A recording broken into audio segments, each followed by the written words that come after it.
Hello, and welcome to another video blog entry. I'm teacher Holly, or just Holly from hollytreeenglish.com. And today I am joined by Lorraine Matakala from intrepidenglish.co.uk. And we invite you to watch this video to hear some tips about transitioning from business English in the classroom to business English online, as well as some tips if you wish to make the transition from general English to business English. It promises to be a very interesting discussion, so I'm very happy that you have chosen to join us. Hello, Lorraine. Hi, Holly. Thanks for having me. You're very welcome. Thank you for joining us. So why don't you start out with a very brief introduction? Tell us how you got started with this big online thing. I was teaching business English in classrooms in Germany. I worked for an English school there in the city of Cologne. And I worked there for a few years. I got my CELTA qualification in Hamburg. And after a while, I wanted to go on my own. But I couldn't really do that in Germany because my German wasn't good enough to be self-employed there. So I moved back home to England, where I am now. And Intrepid English has been running for just over 2 years now, and it's going really well. Wonderful. I'm glad to hear it. It's always nice to hear of a success story because there are so many unsuccess stories. Terrible grammar, I know. But hey. All right. So, let's go on and just talk about were there any challenges to making that transition from the classroom setting to the online setting?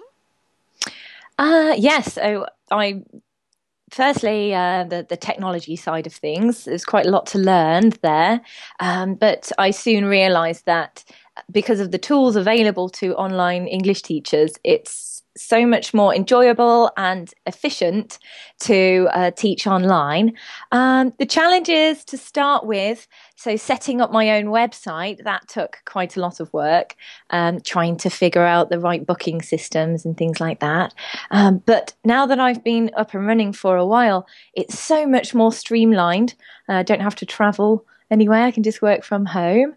And yeah, I think that it's better for my students as well because once they got over the initial challenge of learning how to book a lesson online, which is it's quite intuitive really, but I could help them if they needed it.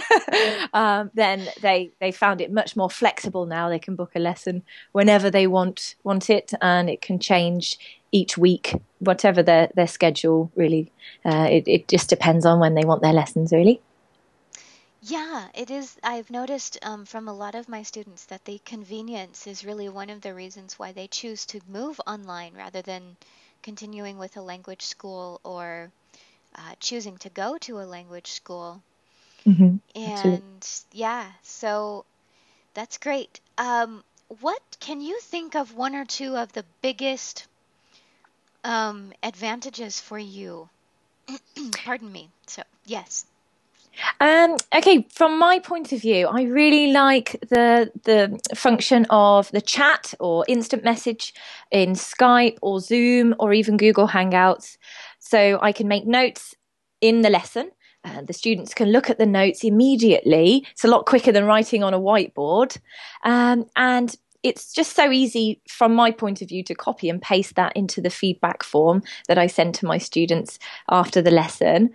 And I also send an audio recording to my students as well, which is all done on the computer. So everything is very quick and streamlined now, but also it's now a really easy routine to follow after each lesson as well. So, and my students are really, really happy that they receive it all on the computer or their smartphones, so they can listen and read it on their commute to work. So, win for me and win for them too.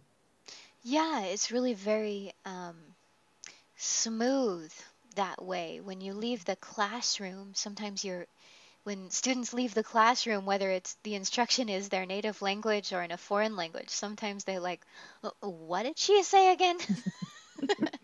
It's always good to be able to look back over it again in your own time.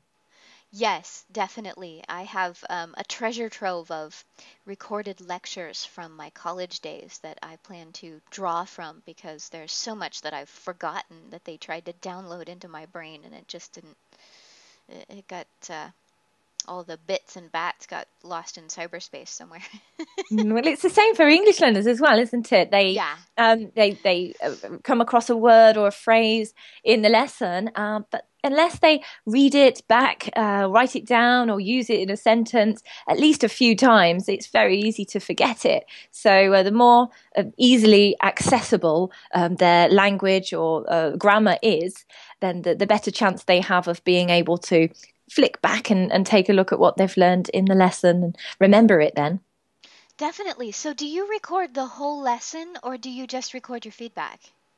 Not the whole lesson, because in my experience, they don't tend to listen to it all. Yes, It's yes, it's true. it's time consuming for me and for them. But the difficult words, pronunciation, for example, or phrases that they were misusing, I record those. So only the areas I've had to correct them on, I send that to them in the feedback after the lesson. And yeah, that's much easier because it's personalized to their errors, and then they can learn it the correct way. Oh, that's perfect. That's great. So, when you are teaching online business English, what do you think are some of the differences between business English and general English? Well, and when I first started teaching business English, I was a little bit intimidated by the title business English, but there's quite a lot of overlap between general English and business English, especially if you're teaching lower level students. Of course, they need a good basis of grammar and vocabulary anyway.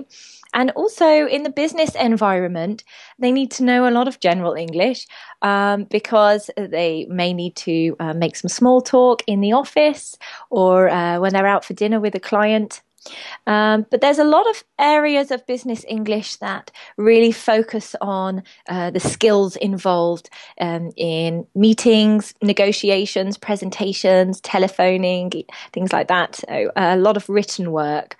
So there are differences there, especially as you go up the level and you become more advanced students. They need some more personalized areas. But I think that there are so many resources that we can use to teach business English well. If you're thinking about moving into business English, then there are many textbooks you can read through yourself, or working with students through textbooks, business English textbooks as well, will help you to get into the area. So, would you recommend for a first timer, would you recommend more that the teacher use the textbook as a guide and then try to develop their own material, or would you recommend both teacher and student purchasing a textbook and actually just using that to design the course? Well, I always do a comprehensive needs analysis when I first meet a student, which from their point of view is just me asking them lots of questions and getting them to talk about their experiences. But that helps me to see what areas they need to work on or they want to work on. And I think open communication between the student at all times it always helps, making lots of notes as well, because things change all the time and their Definitely. circumstances constantly changing. But yeah, it depends on the student and their learning needs and their learning style.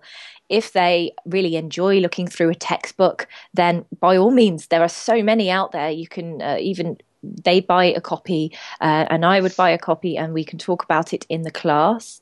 Um, a lot of students like that because they can look ahead, they know what's coming next, and they can prepare a little bit for it if they want to as well. And of course, the audios are always available on the CDs for them to listen to as well. But I also like to make my own business English materials. And a lot of the time, that's drawn from the areas that the student has shown they need to improve on. So maybe they need to focus on presentations, but specifically prepositions within the presentations. So I like to create my materials based on that. Now I've been doing it a little while. It's a lot quicker than it used to be. Mm-hmm. Mm-hmm. Yeah, actually, I'd love to have you back on here for another discussion focused on needs analysis because for me, and I'm sure for a lot of people, I hope for more than just me, needs analysis, designing one or sort of um, thinking about how to design one that is flexible enough for several students, it seems challenging. I don't know why. Maybe I just didn't study enough in school about how to do it. But I'd love to come back, Holly. I really enjoyed the talk that we had for an hour before we came on this interview about I teaching know. online.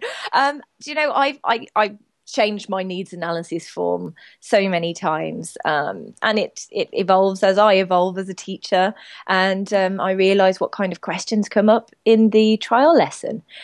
So again, I think it's always just a case of in the back of your mind thinking, how can I do this the best for the student and more efficiently for me? And I always have a needs analysis handy in case a student wants to have a spontaneous trial lesson there. But I think over time you really you learn which questions to ask a student that allows them to talk all about their experiences, and you just scribble it down at the same time and then later make it neater on the form. You can't write it Right. neatly in the trial session because you spend most of the time looking down. So yeah, just making mad notes without looking. You get very good at that. Yeah, yeah. I'm really good at making notes without looking anyway. Yes, you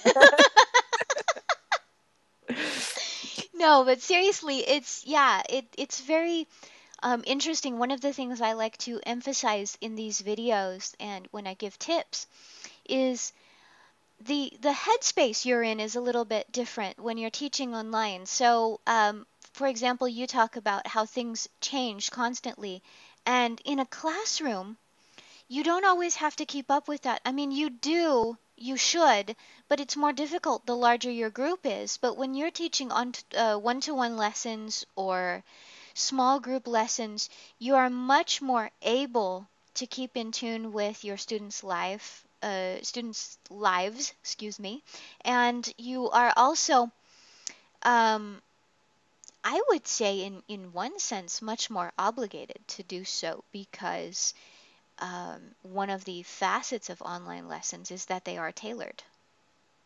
Absolutely, yes. Yeah, I think that's a really nice thing about having students for long periods of time is that you get to know them quite well, what they like, what they dislike, what they need, and yeah, it's really nice to see the relationship evolving and to see that their progress in English as well. That's Oh, yeah.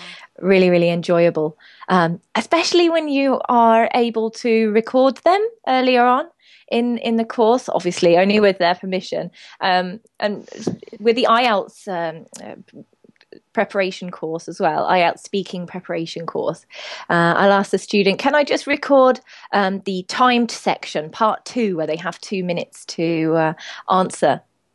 And then I'll play that for them a few months later after they've been having regular lessons and show them just how far they've progressed. That's always really, really nice.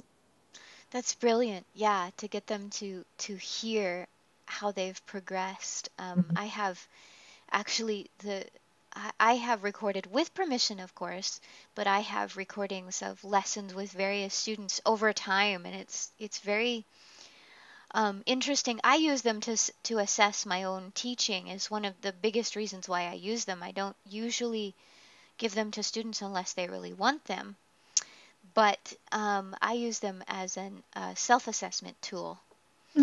Yeah. But yeah, it's really the internet really allows us to do a lot of things for professional development as well as to help the students develop.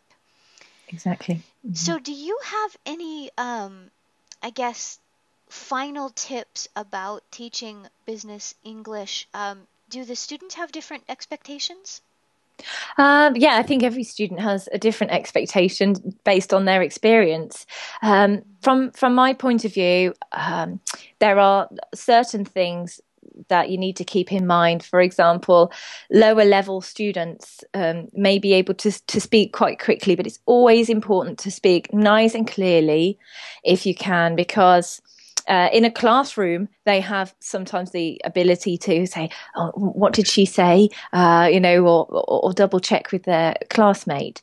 But in one-to-one lessons, occasionally students, especially in some cultures, they will nod and smile, but not ask you to repeat yourself there. So it's always important to be nice and slow to start with, be really, really clear, and keep checking understanding with them.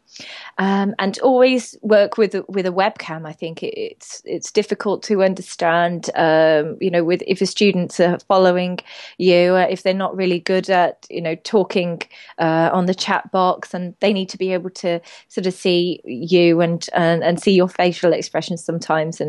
But yeah, just keeping communication open with the students at all times and making sure that they are they're aware that at any time they can request certain things, certain changes. You can do more or less of something. And I always say to my students, if there's anything you need to work on, any emails or anything that you want to work on together, then we can do that. And another program that we haven't quite mentioned just yet is Google Docs on the Google Drive. Mm-hmm. Really, really good program to work on written exercises with students as well, as you can work on them simultaneously there. So yeah, and I think Jack's course is really, really useful. That's Jack Askew. He has a Teaching English online course. That's really, really good for talking with other English teachers. I think it's really important when you work alone online. It's really important to talk to other English teachers and see how they're getting on, and share different stories, what works well and what doesn't work so well, and so that you can learn at the same time, but also feel part of a community. Yeah, yeah, that whole community aspect is really huge because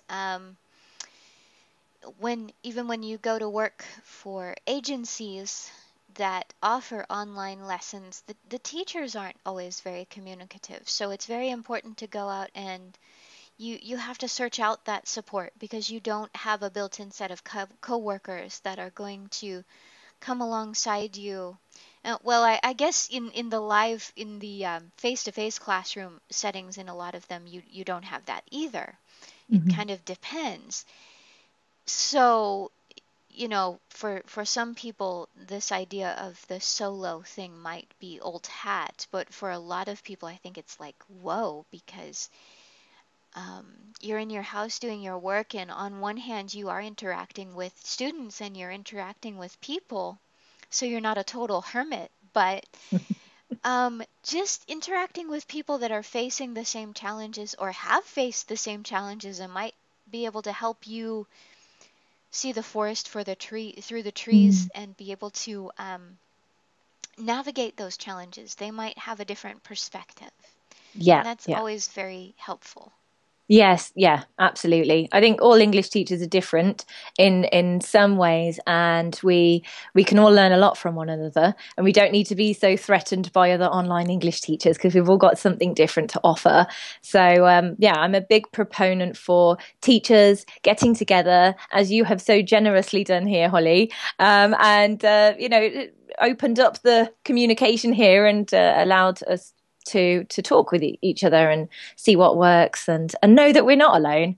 So that is very useful. We might not have the staff room that you have when you work for a school, but we've got the ability online to share with other English teachers. So I think Yeah. we should definitely seek that out. Yeah, I think that's definitely very important. And with that, I think that concludes our interview. I want to thank Lorraine once again for joining us. And if you are interested in checking out her website, that link, once again, which will be in the description, is intrepidenglish.co.uk. And I am Teacher Holly from hollytreeenglish.com, spelled exactly like it sounds. And I hope to see you again for another video, you, my audience, and you, Lorraine. If this video has been helpful, feel free to share it, comment, and all that jazz. Thank you very much. Bye. Thanks, Holly. Bye.